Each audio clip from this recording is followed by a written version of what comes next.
Hey guys, Levi with Trident Fly Fishing, and today we're going to be tying a Blue Winged Olive Mayfly. This is a classic upwing imitation, great for imitating all species of blue winged olives. Today we're tying a size 14 Ahrex FW502 hook, and this will be a good imitation for those midsummer cornudas again. So get your hook in the vise, and we're going to start with some thread.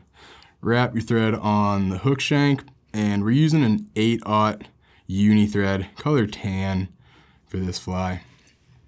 So get your thread on the hook and wind it back to the bend, and then go ahead and bring it right around the thorax of this, which is going to be about 70% of the hook shank. This is a traditional upwing dun. We're using hen feathers for the wings. So we have light dun here, and you want to match the size. I'm going to need 2 feathers from about right here. And the feathers for wings, when you're choosing them, you want them to be about the length of the hook shank. So you can measure it like that, make them a little smaller, a little bigger. We all end up having our own preferences. But that's a good rule of thumb. So strip off some of the fibers, but I don't strip all of them off. Reason for that is I like to keep those fibers on there whenever I tie this in, and you want to get these about the size of the hook shank, give or take. That's a good rule of thumb. So pinch wrap that in there. Oh, let's actually spin this thread. Spin your thread. Sometimes it gets a little more purchased down there. Actually works, so you can see that in action. Okay, so get the first one tied in, and a few wraps there, pull it up, and put a few supporting wraps up front. What that's gonna do is, as you can see, knock this wing upward, which is just where we want it. So clip the excess, and then we'll fine tune this a little bit. All right, now there's your first wing. Now we need to add another one. So we're gonna do just what we did there. You can pull this forward for the time being, just to measure your wing against it so that they are the same size. And again, remove the fuzzy fibers, get rid of those. All right, measure it up and just tie it in. And you'll notice I left some fibers where I was tying this thread in. The reason for that, if you strip those off and tie just the stem in, yeah, it's a little easier to tie in, but you lose a lot of durability there because you're just getting the stem. These are all acting as supporting fibers whenever you tie them in. It just makes everything a little more durable.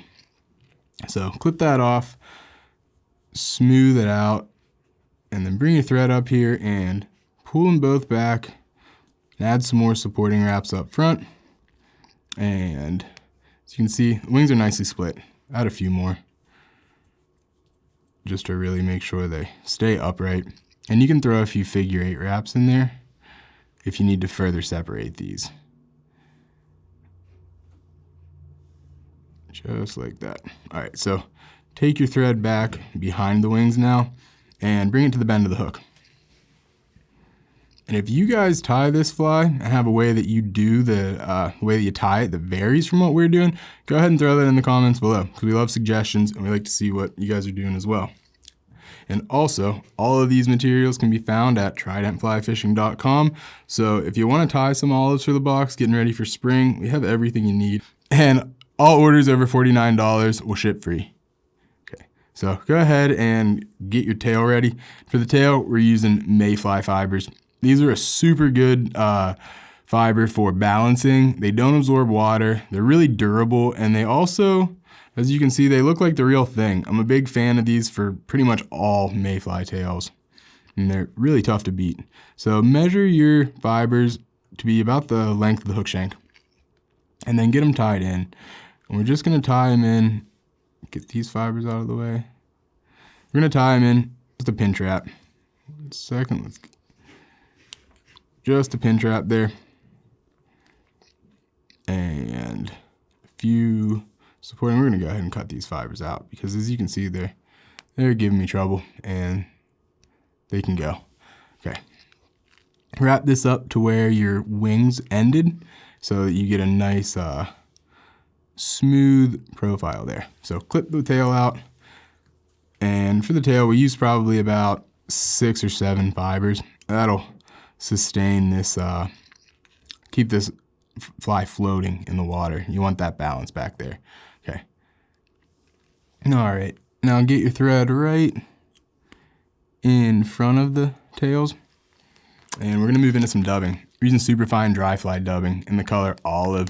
This is great stuff for dry flies. It works really well with most flotations, which is nice.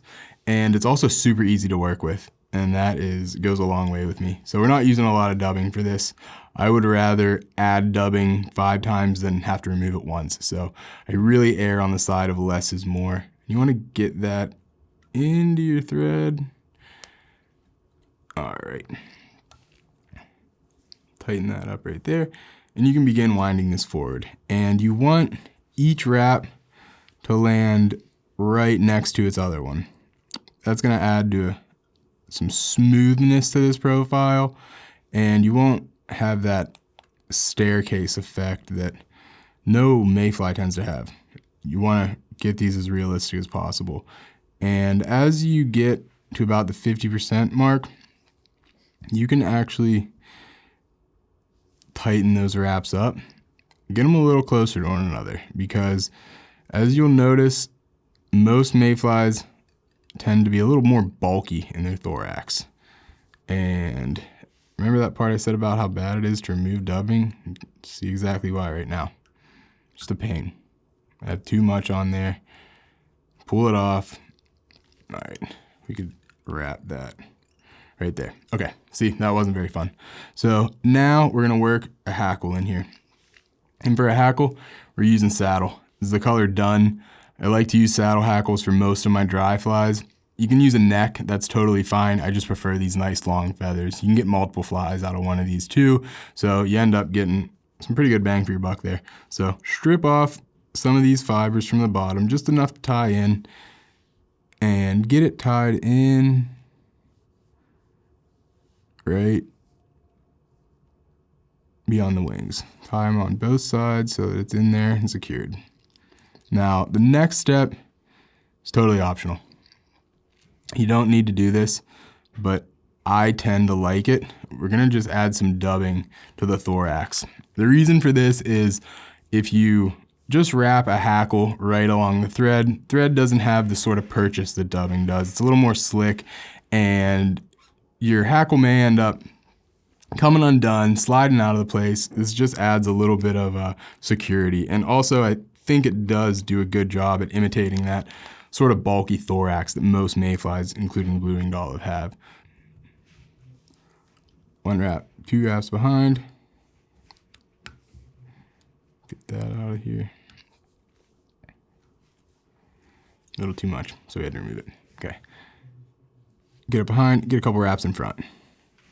And again, you'll see it's not a lot there. It's really just enough to add a little bit of bulk to the thorax and a good place for this hackle to be seated. So this is something that I do for every single dry fly, or every hackle that I use actually. It's called breaking the neck. You pull it parallel to the hook shank and it just cracks the rackus, you know? And what that does, makes everything neater. This is a George Harvey principle, and it's really good for all dry flies. Whether it be a parachute, a woolly bugger, or anything, it just makes everything more neat. So go ahead and wrap your hackle now, doing 2, 3 wraps behind, and you know, that's not a hard rule that you need to follow. You just want to make sure that it's balanced. And pull it in front. 1, 2. And if you guys like what you see here, be sure to hit that like button below so that we know you're enjoying this, and we'll make more videos like that. All right, so now you can tie this off. 1 wrap, 2 wrap. This is something that I do anytime I hackle a dry fly, just because you don't want to mess up at the end. It's a terrible time, and it'll happen to the best of us, but it's never fun. So once I get that hackle secured, I just throw a 1/2 hitch in there real quick. Oop. All right, see, now at that point, this thread, you know, go loose anything, you won't have to worry about it. So now that I've got that 1/2 hitch, I clip this. Just an extra security for yourself. All right, and go ahead and whip finish this fly now. When you're whip finishing, pull these fibers out of the way so you don't trap them.